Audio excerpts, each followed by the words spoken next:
Regresamos a los periodistas en este miércoles 16 de junio. Son las 7 de la noche con 1 minuto y le doy la bienvenida a Jesús Zambrano. Jesús Zambrano es presidente del Partido de la Revolución Democrática y fue un articulador clave en la coalición Va por México con el PRI y el PAN, y ahora, tras las elecciones, pues también es clave en la coalición legislativa en que pues será importante en la segunda parte del gobierno de Andrés Manuel López Obrador. Muy buenas tardes, Jesús, bienvenido a los periodistas. Gracias por la oportunidad de charlar. Muy buenas tardes, Álvaro, con el gusto de saludarte y unas órdenes como siempre. Gracias, Jesús. Fíjate que antes de empezar a platicar contigo, estábamos informando sobre este dictamen preliminar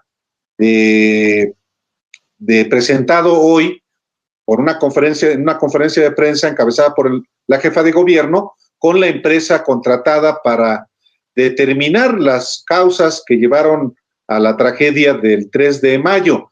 Y justamente tú manifestaste pues que había ya se podía identificar que el peritaje es contundente porque la tragedia fue por fallas estructurales y por errores en su diseño, y emplazaste a la jefa de gobierno, Claudia Sheinbaum, a turnar el expediente a la Fiscalía Capitalina y a la Fiscalía General de la República. No te quedes callada, actúa, le dijiste a Sheinbaum. ¿Hacia dónde apunta Jesús Zambrano la presunta responsabilidad de la tragedia de la línea 12? A ver, Álvaro, escuché precisamente esa parte antes de entrar ahorita a platicar contigo, venía escuchando y señalabas que a lo mejor era porque yo veía en Marcelo Ebrard a alguien más débil frente a Claudia Sheinbaum en la pretendida sucesión presidencial en el seno de Morena. No, Álvaro, lo quiero precisar. Cuando yo digo que el resultado del dictamen de ese peritaje, así este adelanto, como le han dado en llamar, es contundente porque habla de fallas estructurales y de problemas de construcción y de diseño y de concepto mismo de lo que fue la línea 12. ¿A quién le corresponde? ¿Quién era el jefe de gobierno en ese entonces cuando se construyó la línea 12? ¿Acaso Claudia Sheinbaum, como para decir, no, ahora hay que lanzarse contra Marcelo, porque Marcelo es como dirían en aquel viejo programa televisivo, del rival más débil? No, por favor. A ver, alguien tiene que pagar por la responsabilidad de lo que sucedió con la línea 12 del metro, o se va a quedar sin responsables esto, o es que si te metes a decir que si es fulano o sutano o perengano, es que están asusando el pleito los conservadores contra la 4T para echarnos a pelear. No, dejémonos eso es basura al final de cuentas, el pleito entre ellos se van a agarrar en su momento, Álvaro, y quién sabe hasta dónde llegan, hasta se pueden llegar a matar, políticamente hablando. El asunto es, ¿y quién tiene o tuvo la responsabilidad de lo que sucedió con la tragedia de la línea 12 del metro, que costó 26 vidas humanas, entre ellos un pequeño de edad? Ese es el asunto de fondo. Y entonces le digo a Claudia, oye, a ver, si hay fallas estructurales, ¿por qué no le vas turnando entonces estos adelantos a la Contraloría General? Así lo dije, además, de la ciudad, a la Fiscalía de la ciudad, a la Fiscalía General de la República, porque también allí hay recursos, o hubo recursos federales involucrados, Álvaro. Es lo único que digo, simplemente, ya, o por no meternos, entre comillas, como le llaman desde la presidencia de la República o la Claudia Sheinbaum, replicando ese discurso falso de que nos quieren echar a pelear entre nosotros. Y entonces, ¿quién va a pagar? ¿Quién va a pagar por eso? ¿Va a haber algún chivo expiatorio? ¿Va a ser acaso la Florencia Serranía, la directora actual del metro? ¿O va a ser quién? ¿Quién va a pagar? ¿A quién van a agarrar de chivo expiatorio? ¿O no va a haber responsables? Así es. No, sí, por supuesto. Justamente por eso lo pregunto, Jesús, porque en efecto, lo que hoy es solamente un informe preliminar y el compromiso, por lo menos verbal, es que se va a llegar hasta el fondo y que tenga que pagar quien tenga que pagar. En este caso, lo que hoy el dictamen establece es que fue estructural y no solamente el jefe de gobierno en su momento fue responsable de la obra, sino las empresas que construyeron y las empresas que supervisaron. Que se deslinden las responsabilidades en su caso, claro, pero que quede claro que no va a haber simplemente un dictamen sin responsables, Álvaro, porque la sociedad, especialmente la sociedad de la capital de la República en general, y especial y particularmente la del oriente de la Ciudad de México, que fue afectada y sigue siendo afectada por el hecho de que hoy no funcione la línea 12 del metro, pues está esperando que le digan, ¿y qué pasó? ¿Cuántos miles de millones de pesos se invirtieron allí? ¿Y por qué se invirtieron de esa manera? Y que haya terminado costando vidas humanas. Pues ese es el asunto. Claro. Yo no me meto en la sucesión interna, porque además a ver quién queda vivo de aquí al 2024 en Morena, porque les vamos a ganar, además te lo adelanto. ¿En 24. Serio? ¿En serio? ¿En serio? Sí, sí. ¿Y con ya les ganamos la mitad de la Ciudad de México, les ganamos la mitad del país y les vamos a ganar el 24. Y con tanta mentira y con tanto enredo que están haciendo, les vamos a ganar el 24 también. Juntos en la coalición. A ver, es importante esto, Jesús. A ver, está bien, me parece muy buen que digan que van a ganarle. ¿Con Claudio X González? ¿Con Margarita Zavala? No me voy a meter en ese pleito guisachero de esos propios de las mañaneras presidenciales. Álvaro, por favor, quiere desviar la atención para allá. ¿Qué le importa? Se lo digo directamente al presidente de la República. ¿A quién vamos a proponer el 24? Nosotros, ¿qué tanto le preocupa? Pues no dice que está muy feliz de los resultados del pasado 6 de junio. Pues entonces que se despreocupe, que se dedique a gobernar a favor de la gente y deje de estarnos echando golpes a nosotros, a los de la oposición. A ver, Jesús, déjame volver un poco al planteamiento que concitó esta conversación, que tiene que ver con la agenda legislativa, con las prioridades de carácter legislativo, una vez que ya pasó también la elección.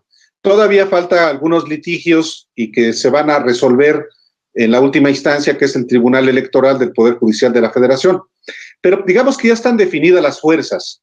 Más allá de un diputado o dos, están ya muy definidas las fuerzas.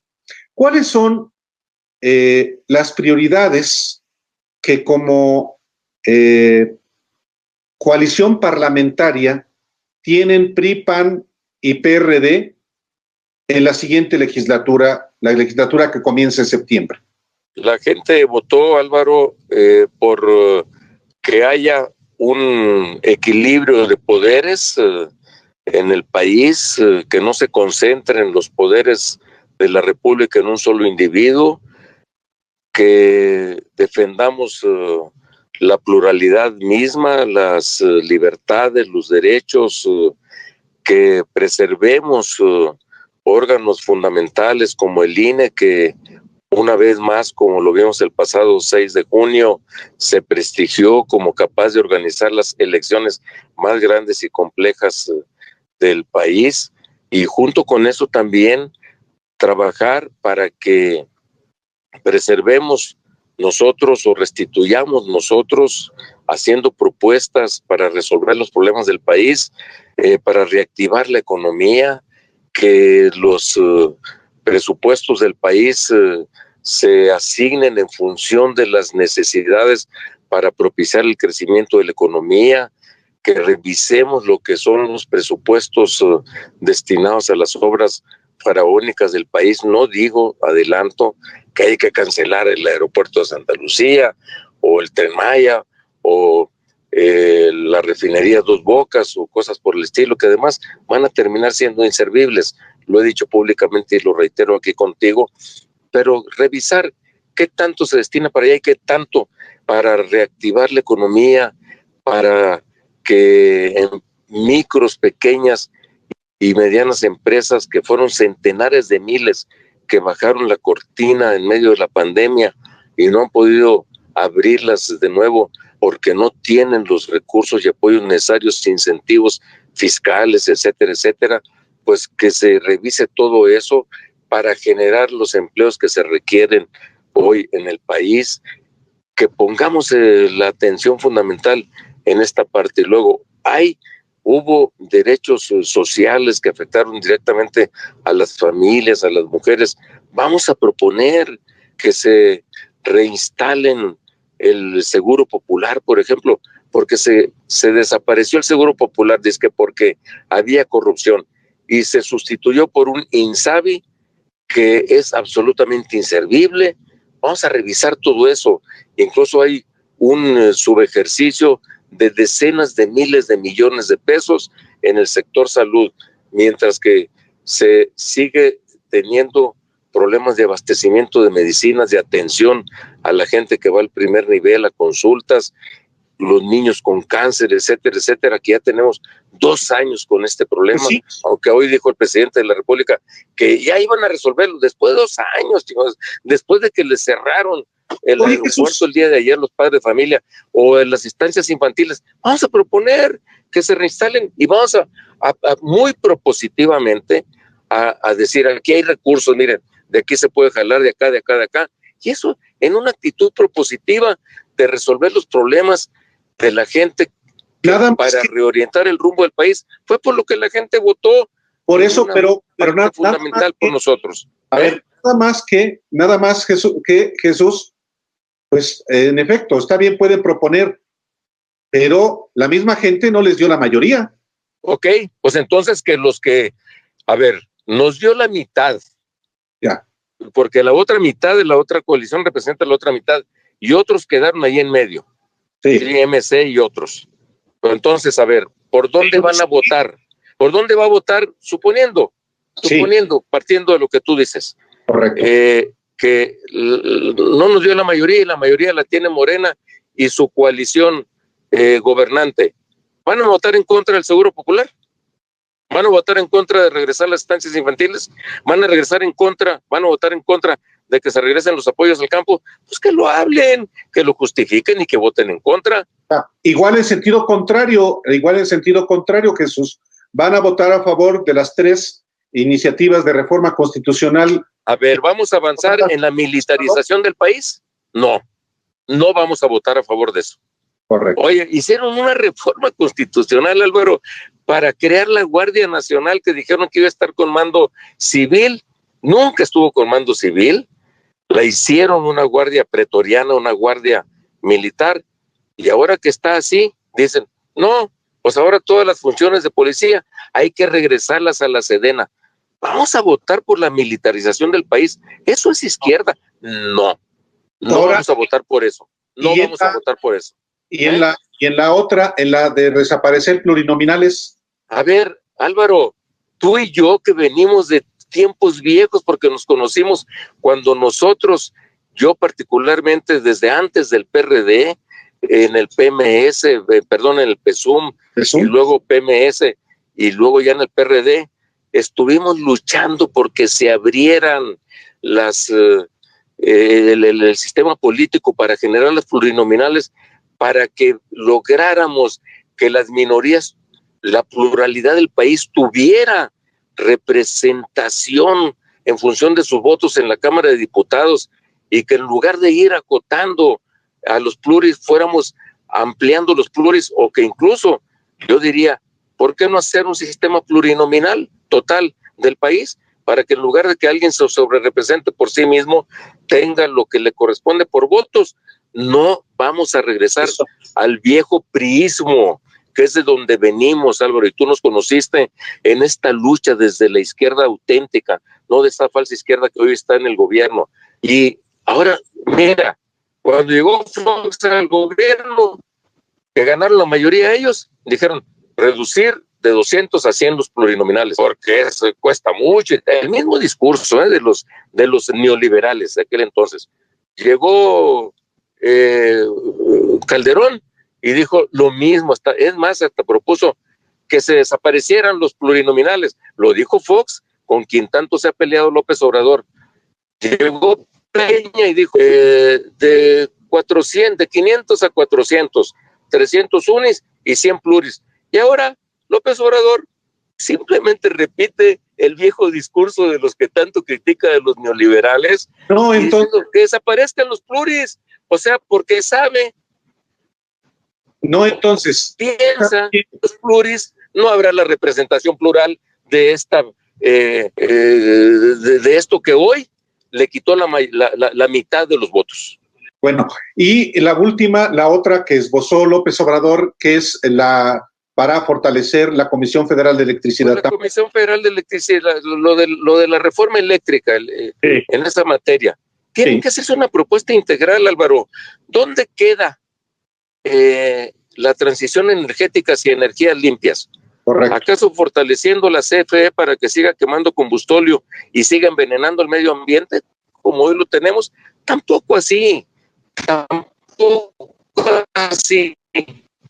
Discutamos la propuesta de reforma energética que contemple todos los rubros. No nos negamos, lo dijimos en nuestro comunicado que soltamos el día de hoy, que estamos dispuestos a discutir en sus términos todas las propuestas que vengan, pero establecimos también los parámetros de por dónde y sobre qué bases estaríamos dispuestos a construir un acuerdo, pero así como para darle a Bartlett que inventa cosas como la quemazón ya en Tamaulipas para justificar la falta de energía eléctrica o los apagones, pues por favor, hombre, eso no es serio.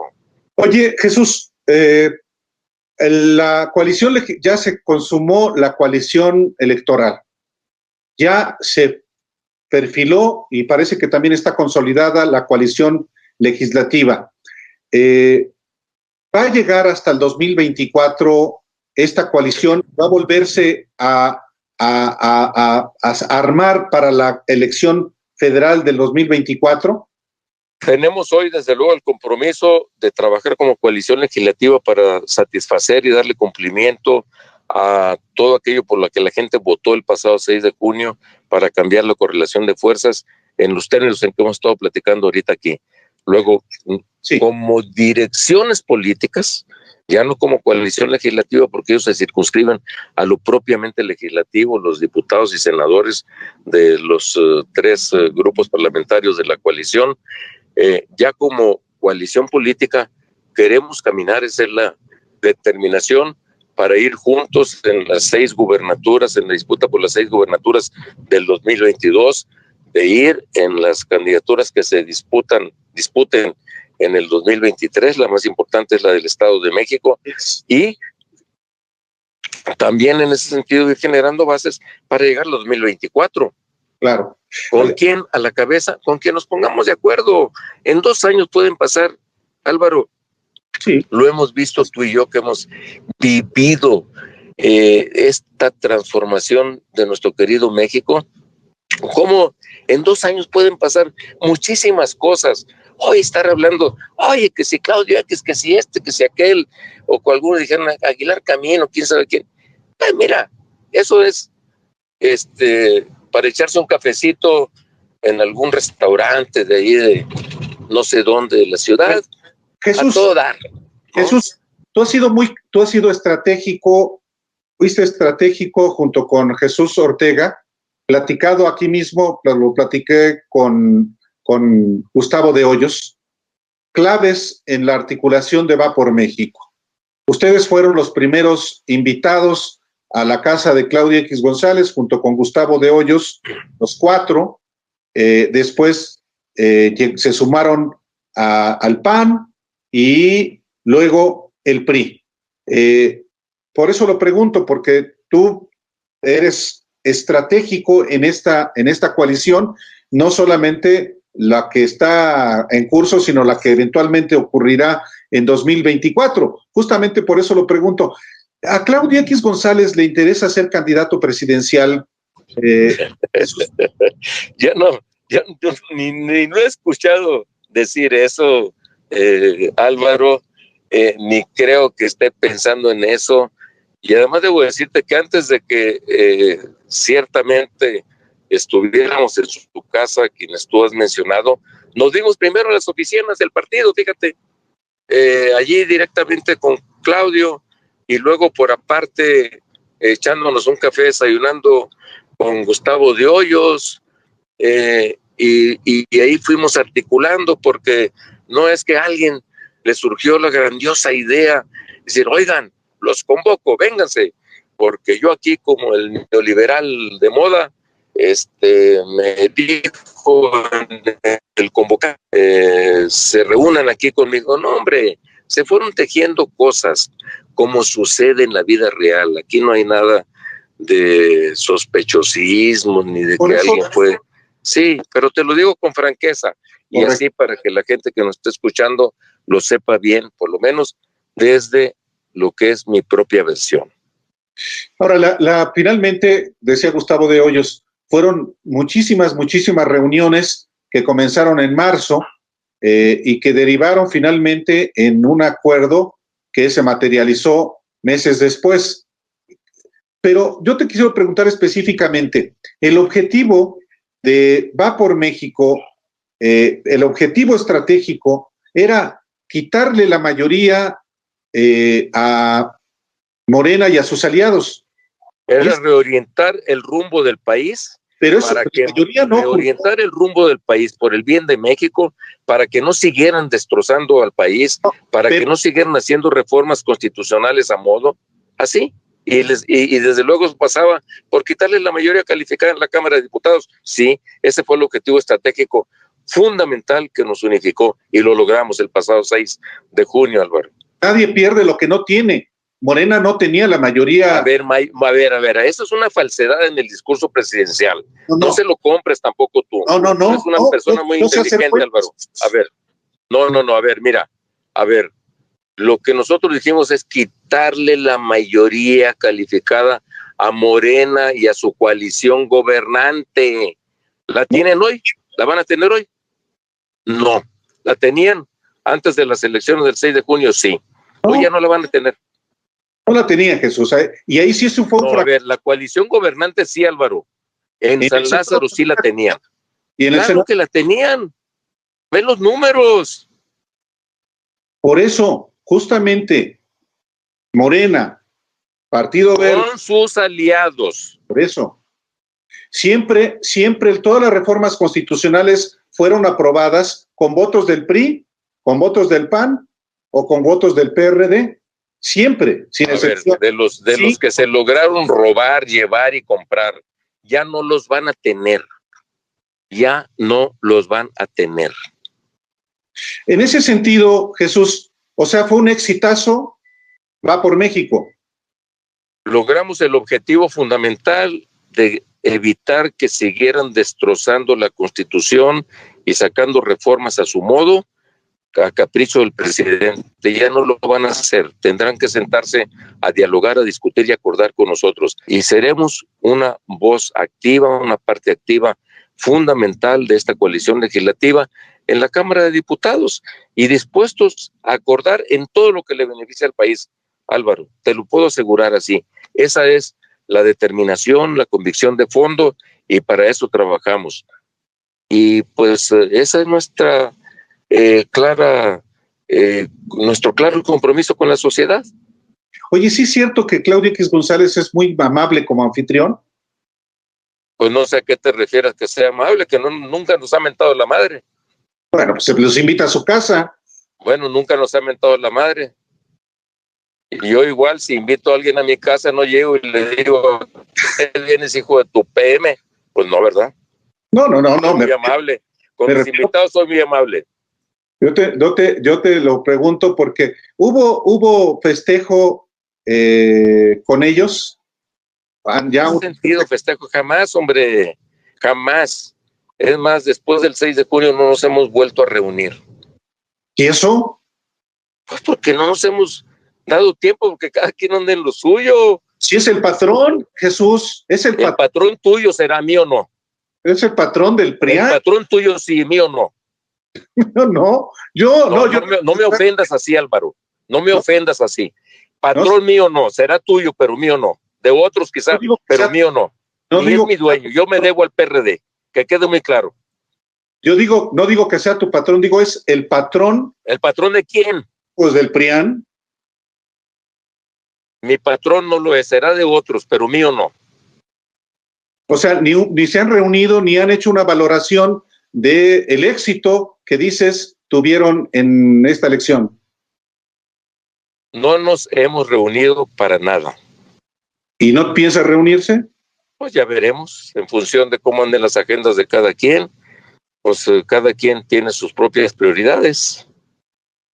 Bueno, pues ya veremos, Jesús, pero ¿de veras estás tan contento después de que el PRD llegó a tener más del 30% de votación y hoy se quedó pues a 77 décimas de perder el registro?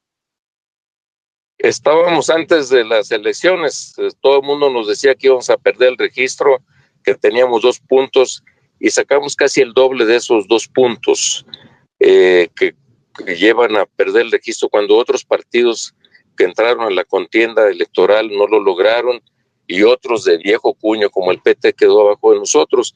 Estoy esencialmente satisfecho, Álvaro, con haber logrado quitarle al autócrata la posibilidad de tener mayoría calificada para destrozar y modificar la Constitución a su modo. Estoy esencialmente satisfecho con eso, eso me llena enormemente de gusto y vamos a seguir trabajando como PRD para relanzarnos.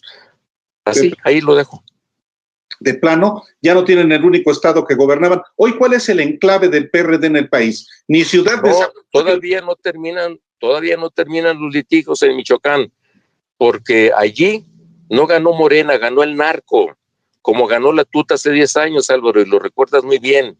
Y junto con el narco ganó Morena en varios estados de la República. Vamos directo a una narcodemocracia, a un narcoestado. Cuidado con eso, no lo perdamos de vista.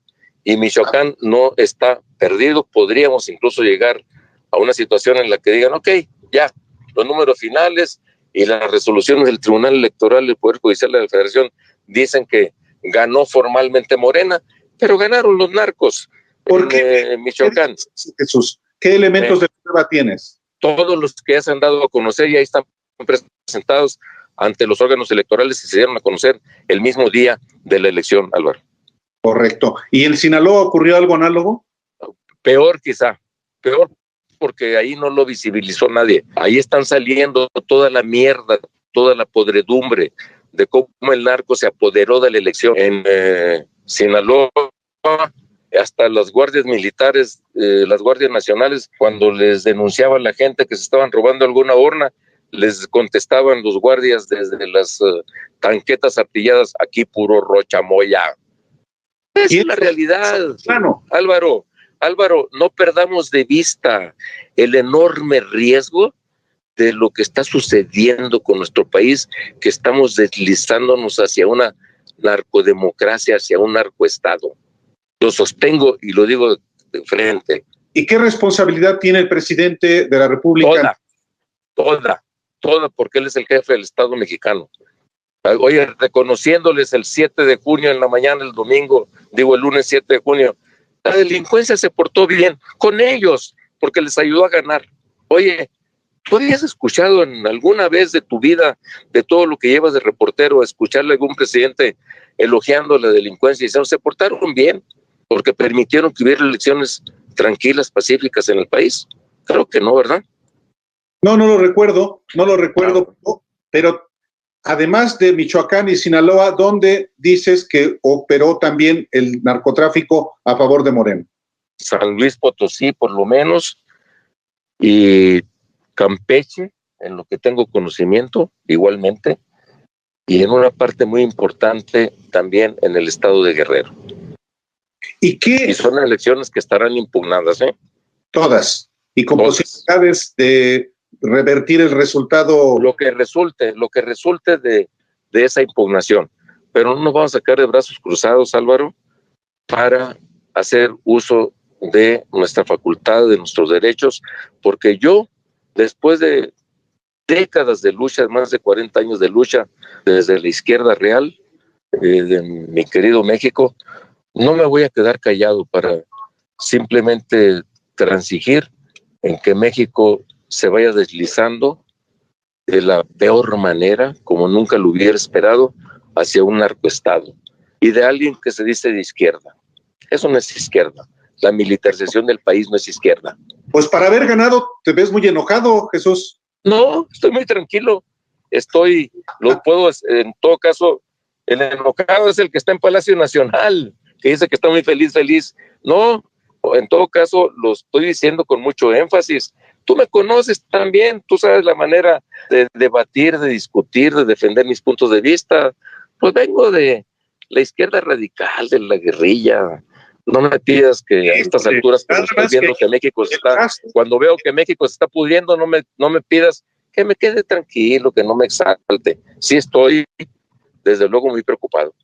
Perfecto, Jesús. Pues gracias por la conversación. Hay posiciones que tú fijas, como no, entiendo, no solamente son individuales, en particular la parte legislativa es parte de una coalición parlamentaria que ya está en curso y pues seguimos en comunicación, Jesús. Claro que sí, Álvaro, gracias por esta oportunidad y te mando un abrazo, saludos afectuosos. Hasta luego, muchas gracias.